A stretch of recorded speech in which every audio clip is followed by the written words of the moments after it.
احلى 9 سندوتشات عيش ابيض بتاع الحواوشي دوت. ما شاء الله تبارك الله. نبدأ ونقول بسم الله. ما تنسوش الاشتراك في القناة واللايك الجميل. اكتبوا لنا في الكومنتات. عنواننا السويس، شارع النيل، عند ملعب كفر سليم، قدام مدرسة عمر الخطاب، سوبر ماركت عم جمال. اول واحد كده الزبون عايز يسخن بيه ميكس شيدر بالسجق الحار. تمام. خد التاني.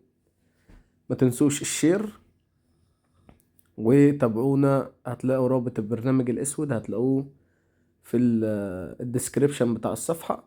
وهتلاقوا برضو رابط التليجرام لو حد عايز يسأل اي سؤال او يتواصل. وربنا يصلح حالنا وحالكم يا رب. وبعتذر طبعا للجميع على عدم الرد على الكومنتات، على عدم الرد على الرسائل. والله العظيم يا جماعة ربنا اللي عالم. بس شايف بقى قفلة الرغيف ديت؟ عجبني أوي الرغيف ساعتها وقلت للزبون أنا نفسي في رغيف. خدت رغيف وأدوقه بسلطة الحمص. تمام. ودوت ميكس شيدر سوسيس. تمام، بالكاتشب والسوسيس. عندك هنا بقى هي دي سلطة الحمص. دي يا جماعة مفيدة، يعتبر بنسبة 80% مفيدة. تمام. محدش بيجي جنبها غير إلا القليل يعني. تمام. أي حاجة مفيدة الناس بتبعد عنها، مش عارف ليه يعني. والله العظيم الجبنة القريش، الجبنة ديت، أي حاجة مفيدة عامة يعني، أي حاجة مفيدة أعملها. ناس ما بتحبش الحاجة الطبيعية. تمام. فزي ما انت شايف ما شاء الله تبارك الله.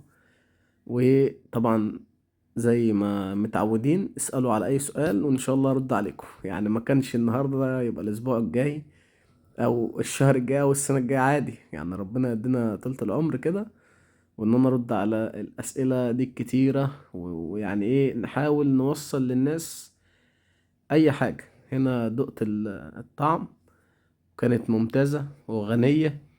ويعتبر رغيف واحد تسد معاك، لأن هي غنية وتقيلة.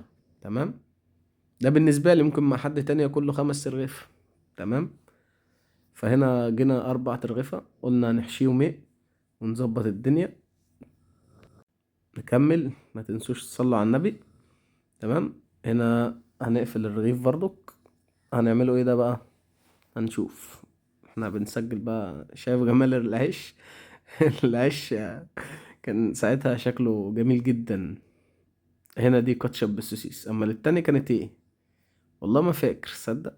دي اللي هي الميكس شيدر بالسوسيس. ما شاء الله.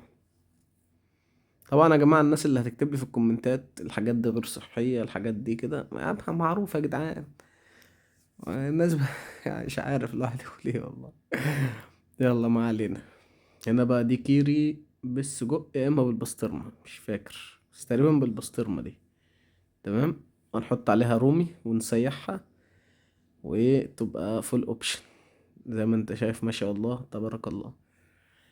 طبعا ده فيديوهات ايام التلاجة القديمة. الناس ايه كل شوية تكتب لي في الكومنتات عايزين الزاوية القديمة ترجع. خلاص يا جماعة، اللي بيروح ما بيرجعش للأسف.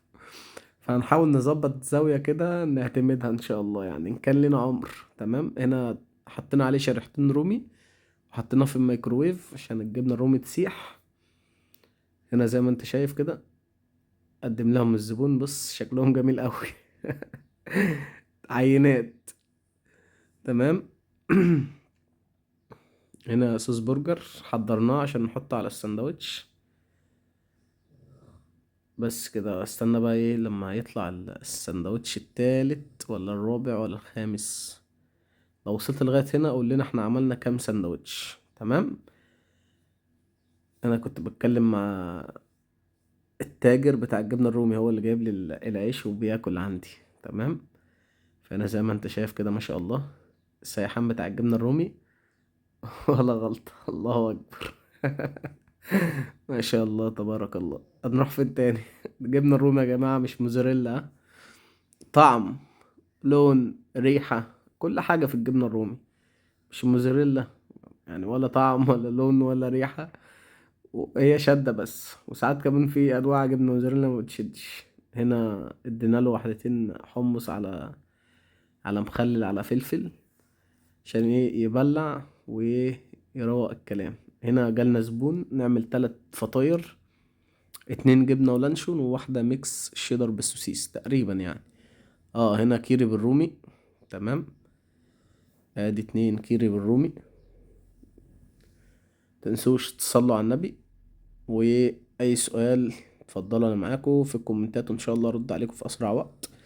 واحاول الايام الجايه ان شاء الله ان انا اهتم بالقناه اكتر من كده وارد على الناس، عشان طبعا الناس يعني ايه يعني ما تزعلش منينا، مع ان الواحد والله غصب عنه جدا يعني. الحمد لله. هنا بقى التالتة ديت ميكس شيدر بالسوسيس. تمام، دي يا جماعة الفطيرة منهم ب10 جنيه، أي واحدة فيهم دول كده ب10 جنيه. كيري بالرومي على لانشون والميكس شيدر بالسوسيس. طبعا الكمية قليلة عشان الفلوس قليلة.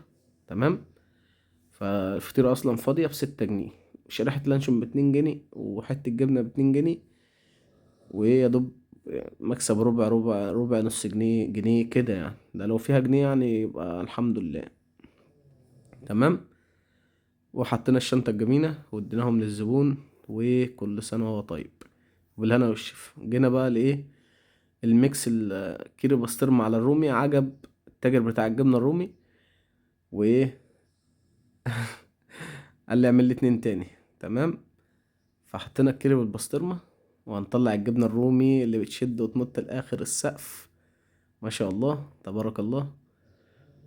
ادي حتة الجبنة الرومي وادي حتة الجبنة الرومي الجميلة، ونسيحهم ويطلعوا وأحلى. ما شاء الله. بس احنا ما بنتكلمش. ما شاء الله تبارك الله.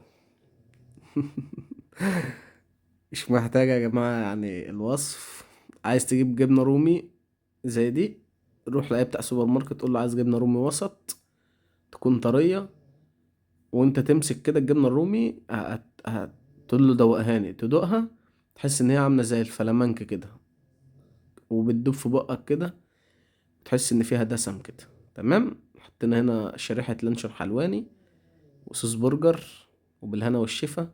وصلت لاخر الفيديو، قول لي احنا عملنا كام سندوتش بالاصناف بتاعتهم، اكتبهم في كومنت، ان شاء الله اعمل لك وجبة تطلع لك في ميزان حسناتك.